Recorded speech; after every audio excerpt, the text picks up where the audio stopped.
Fala, galera, beleza? A aula de hoje é os biomas brasileiros. Sabemos que o Brasil ele apresenta uma grande variedade de biomas. O porquê? O que está por detrás disso daí que tem como consequência essa variação dentro de um território? Um é devido à sua localização no globo terrestre e outro são as linhas imaginárias, que é as latitudes que cortam o nosso território, que é a linha do Equador e o Trópico de Capricórnio. E devido também a essa extensão territorial do nosso país, que ele é extenso, não é à toa que ele é considerado um país continental, devido à sua extensão territorial. Então, são esses fatores que contribuem para a diversificação diversificação do clima e do bioma no Brasil. Aí vocês me perguntam, professor, mas por que estudar o bioma? O que isso tem a ver com a geografia? Uma é para conhecer a biodiversidade que o nosso país tem, e outra é de compreender esse processo de ocupação e desenvolvimento econômico do nosso território. Beleza? E o outro motivo também que alguns biomas sofreram um intenso processo de devastação, em que corre o risco de desaparecer, e tem outros que vêm sofrendo uma pressão muito grande do ser humano. Um exemplo recente aí, hoje, em 2021, é o desmatamento da floresta amazônica, que ela já saiu do controle, né, desse ano, né? Você vê que os noticiários estão falando que está crescendo cada vez mais o desmatamento desse bioma, todo devido ao desenvolvimento econômico. E quais são os biomas que compõem o Brasil? A gente pode falar da floresta amazônica, do cerrado, da caatinga, do Pampas, da Mata Atlântica e do Pantanal. Beleza? O primeiro a ser abordado é o Cerrado. Então, ele ocupa 22% do nosso território.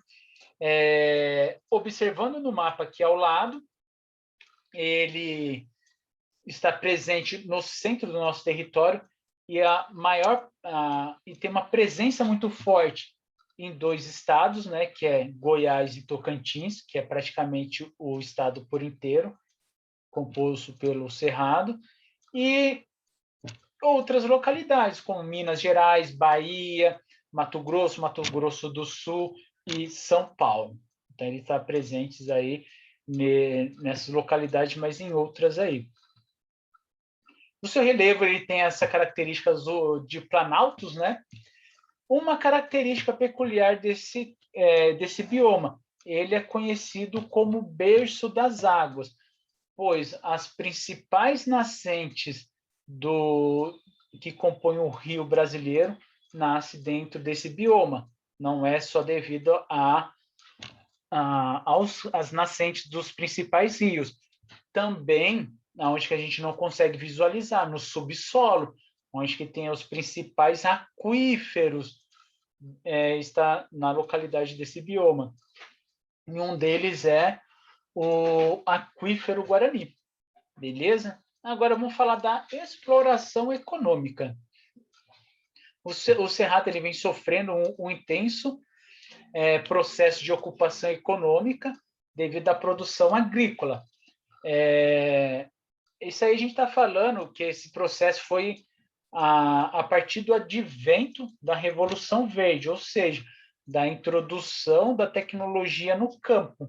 Que o Cerrado ele tem essa característica de um solo ácido e que não era propício para o desenvolvimento agrícola. E com esse advento, eles, com estudos, né, conseguiram corrigir esse déficit, tornando esta área produtiva, onde que intensificou o processo de desmatamento neste bioma. Atualmente, 60% da nossa produção aí de soja, sorgo e girassol provém dessas áreas. E o ser humano, ele está ameaçando com essa biodiversidade. Estes dois mapas aí representa, né, as principais áreas aí de produção de soja. Em 1977, podemos perceber que eram poucas áreas que tinham esse desenvolvimento dessa cultura agrícola e da soja. Ela era predominante no sul e um pouquinho aqui no sudeste. Já em 2002, ela se proliferou, né? Ela teve um avanço muito grande dentro do cerrado. Tudo bem? O próximo é a Mata Atlântica. A Mata Atlântica, a sua vegetação, ela se estende por quase todo o litoral brasileiro. Então, ela vai desde a do Rio Grande do Norte até o Rio Grande do Sul. Atualmente, o que resta aí dessa vegetação original é 8%, e é um dos biomas que tem a maior biodiversidade do planeta. Estima-se que 55% da espécie arbórea e 40% não arbórea são endêmicas. Aí a gente vê que um bioma com essa magnitude aí de espécies endêmicas é muito difícil de ter, né? E é uma biodiversidade única, né? Que só encontra nessa localidade. E a gente viu, né, que só resta 8%, imagina quanto que a gente não perdeu. E a ocupação neste bioma? Ele foi o primeiro bioma a sofrer esse processo de desmatamento. Aí a gente pode se remeter no processo da colonização, porque o interesse deles aqui era de explorar e não de povoar. Então, eles começaram a fazer a supressão vegetal, principalmente do pau-brasil, e depois com essa cultura da plantação da cana-de-açúcar. Começou a se desenvolver uma economia aqui no nosso território. E depois vieram surgindo as principais cidades que compõem o nosso território. Atualmente, é a área mais densa também, onde ocupa a maior parcela da população brasileira. Então, foram esses os motivos da supressão vegetal da Mata Atlântica. E é onde que também está localizado as principais atividades econômicas também, né? Esqueci de mencionar. Os dois mapas mostram a Mata Atlântica. O primeiro, a sua formação original, e a segunda são os remanescentes, né? Beleza?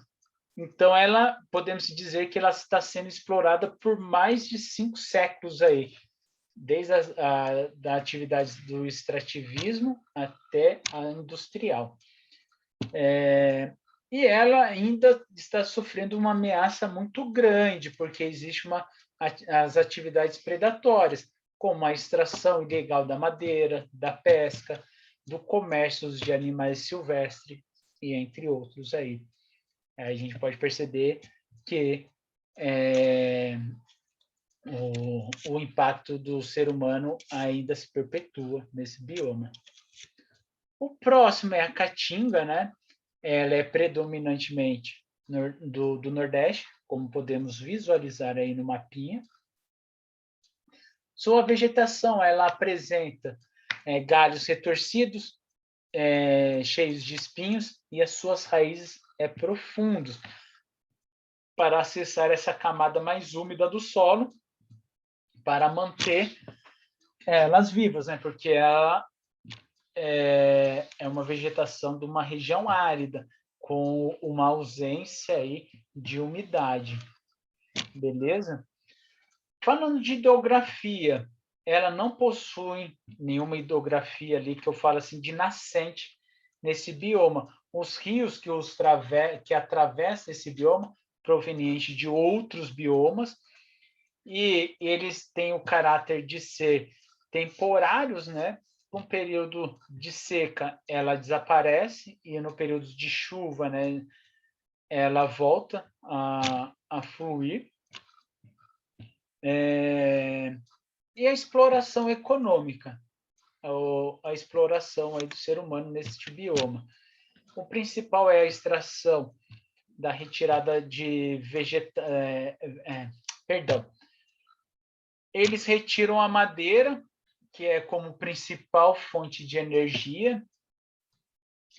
Uma das atividades promissoras agora, né, é a produção de frutas tropicais ao longo do Rio São Francisco. É aquele eixo que a gente chama de Matopiba, né? Que são essas áreas destinadas à agricultura de frutas tropicais para exportação.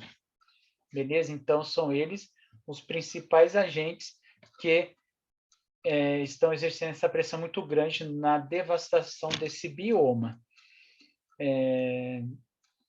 E a caatinga, devido a esse aumento no desmatamento, ele corre um risco de se tornar uma área de deserto, devido a essas condições naturais, né, de alta temperatura e que acelera esse processo do intemperismo e erosão. E fazendo a supressão vegetal, vai intensificar esse processo de desertificação. Então, ele é um bioma sensível ao desmatamento, beleza? Aqui está mostrando, né, nessa região ali, na região não, perdão, o desmatamento da atualidade. Eu não exemplifiquei a região de Matopiba. Aqui ele está mostrando as principais áreas da caatinga que estão sofrendo a maior intervenção do ser humano. Primeiro aqui, ele é da Bahia, né? Ele pertence a essa região. Depois o Piauí. E o próximo é do Maranhão. A gente consegue perceber, então, que os 3 estados que compõem o Matopiba, eles são os principais agentes de desmatamento nesta área. Próximo é o Pantanal, né? Ele não é um bioma totalmente brasileiro, e sim tem uma pequena parcela localizada no território brasileiro, e também ele ocupa outros territórios, como da Bolívia e Paraguai. E este bioma conta com uma enorme biodiversidade e é o mais preservado do país. E uma curiosidade, né, que a ONU considerou esse bioma como um patrimônio natural da humanidade, devido a essa biodiversidade que tem nesta localidade. O Pantanal, por ser uma região de planície, os rios do Pantanal são navegáveis e é muito utilizado para o transporte de pessoas e da pesca. E ele é banhado por 3 principais rios aí, que são o que é responsável pela bacia amazônica, o da Prata e do Tocantins-Araguaia. Então, são essas 3 bacias hidrográficas que compõem a hidrografia do Pantanal. E o Pantanal, ele está sendo ameaçado devido a essa ocupação territorial, sendo lá no centro-oeste, contribuindo para aberturas de rodovias, da poluição do rio, com as instalações das indústrias, com a extração mineral ilegal aí através do garimpo, e assim, entre outros aí. Então, são esses agentes que estão botando em risco o Pantanal, diminuindo com a sua biodiversidade. Nas últimas décadas, se tornou um dos principais destinos do ecoturismo, mas a maioria dessas atividades turísticas também é realizada sem o planejamento ambiental. Apesar de como falo, dos seus impactos menos agressivos do que esses outros elementos que eu falei, elas geram um impacto sim, porque vai que um não tem muito essa consciência ecológica, joga o seu resíduo nos rios ou na vegetação, podem pisotear alguma vegetação que pode ser endêmica, e assim, entre outras características. Então, até o ecoturismo, não sendo planejado, ele gera um impacto ambiental. E este mapa ele mostra as queimadas em 2020. Então, as áreas em vermelho é onde que sofreram as queimadas, o de laranja é as aldeias indígenas e a em verde são as reservas naturais. O que eu chamo a atenção que a maior parte dessas queimadas estão próximas dessas aldeias indígenas e dessas reservas de conservação. Aí fica algo para vocês pensarem. O porquê disso daí? Beleza, galerinha? Tem a Amazônia. Então, ele é um bioma com uma presença muito forte no Brasil e ele é compartilhado com os demais territórios, como a Guiana Francesa, Suriname, a Guiana, Venezuela, Colômbia, Equador, Peru e Bolívia. E a sua fauna é uma das mais diversificadas do planeta. Então, constitui com um sistema autorregulável, ou seja, ele mesmo se autodesenvolve. Então, qualquer impacto que ocorre nesse bioma vai romper com esse sistema aí, onde que vai dificultar cada vez mais dela se autodesenvolver. Beleza? E como coloquei, esse efeito pode ser catastrófico. A vegetação da Amazônia, então ele está localizado no clima equatorial, com alto índice pluviométrico, e as suas florestas apresentam áreas constantemente alagadas, ou áreas em um determinado período vai ser alagado e outra não, e vai ter áreas secas, né? Onde que a gente chama de matas de igapós, de várzeas ou de terra firme. Então, ele está seguindo essa lógica de umidade e do relevo, beleza? O igapós é aquele permanentemente alagado, o de várzeas é aquela alagada temporariamente, devido ao mês de chuvas, onde que o leito do rio ele aumenta, então ele transborda para as áreas laterais, que aí se chamam de várzea, e a de terra firme é o ano inteiro seco, beleza?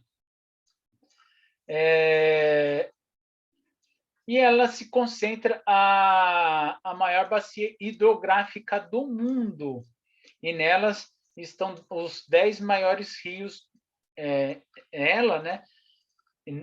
nelas estão as 10 maiores rios do planeta. Beleza? Este mapa, galera, ele está mostrando as principais áreas que este bioma está sofrendo nessa questão aí do desmatamento. O que está em laranja são essas áreas desmatadas.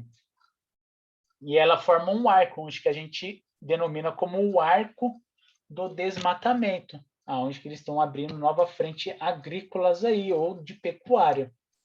Beleza? Você vê que triste, né? Praticamente a metade desse bioma já está sendo devastado. E não é só a vegetação, né? A gente está botando em risco também as nascentes, os principais cursos do rio que compõem a principal rio aí, que é o Rio Amazônico, né? Triste tudo isso, né? Próximo é o Pampas, também conhecido como Pradaria. Era localizado totalmente no sul do nosso país, e ele só fica numa pequena porção aí no Rio Grande do Sul, e tem o seu espraiamento para o Uruguai e a Argentina. Tem essa forte característica de um campo limpo, né? Com predomínios de gramíneas e com poucas árvores, né? Árvores bastante espaçadas, né?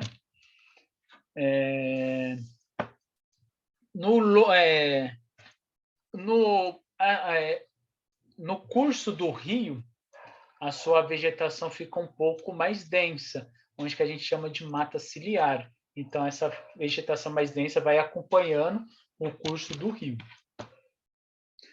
E esta área é ocupada tradicionalmente pela agropecuária.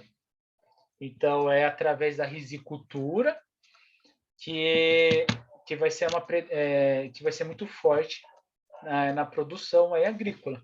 Não é só de produção de alimento, e sim também da pecuária, da proteína animal. Ele utiliza esse bioma como um campo aberto, um pasto aberto aí, para a criação de gado, beleza? E é uma área pouco preservada. E aqui está um mapinha mostrando esta área aí que foi devastada, de 85 até 2019. Beleza, galera? Turma, como eu falei no vídeo anterior, eu sintetizei. É muito conteúdo para um vídeo só.